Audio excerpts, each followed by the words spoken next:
सोचो, अगर तुम्हारी जिंदगी एक किताब हो तो तुम क्या वैसे लिख रहे हो जैसा चाहते हो। हम सब एक कहानी लिख रहे हैं, अपनी अपनी कहानी।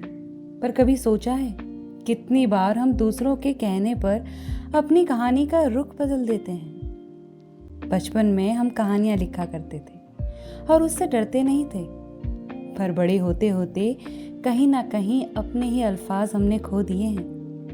जिंदगी हर रोज एक नया पन्ना देती है। तुम्हें डिसाइड करना है कि उस पन्ने पर क्या लिखना है, खुद के सपने या दुनिया की सोच। जो लिखना चाहो लिखो, अपनी कहानी किसी और के हाथों पर मत देना। हर कहानी में स्ट्रगल होता है, कभी कभी लगता है कि हम गलत चैप्टर में अटक गए, पर याद रखो, बैड चैप्टर्स का मतलब ये नहीं होता कि पूरी किताब ही बेकार है। चलो, आज कुछ पुरानी वो यादें जो दुख देती हैं उसे डिलीट करते हैं और एक स्माइल के साथ एक नया खूबसूरत पन्ना ऐड करते हैं।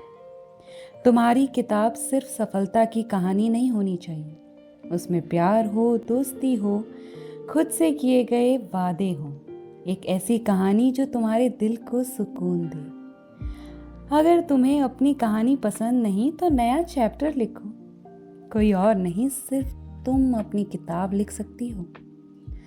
जिंदगी एक किताब तो है ही, लिखना तुम्हारे हाथों में है। तो इस खूबसूरती से लिखो कि सामने वाला भी जब पढ़े तो उसे ये लगे कि ये कहानी प्यार से, हिम्मत से लिखी है, क्योंकि ये कहानी सिर्फ तुम्हारी है। इसे उस हिम्मत से लिखो जो हिम्मत तुम अपने परिवार को देती हो मुसीबत में।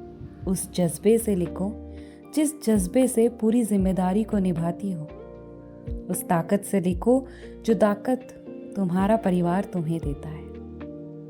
अपनी कहानी को उस रुख से लिखो जिस रुख से तुम देखती हो इस दुनिया को। तो अगर अपनी कहानी के लिए कुछ सोचा है तो कमेंट में वो भी लिखो, साथ पढ़ेंगे और साथ आगे बढ़ेंगे। Your life is your story, right it well. जल्द लौटूंगी एक अच्छे से ब्लॉग के साथ। तब तक do subscribe the channel and take care.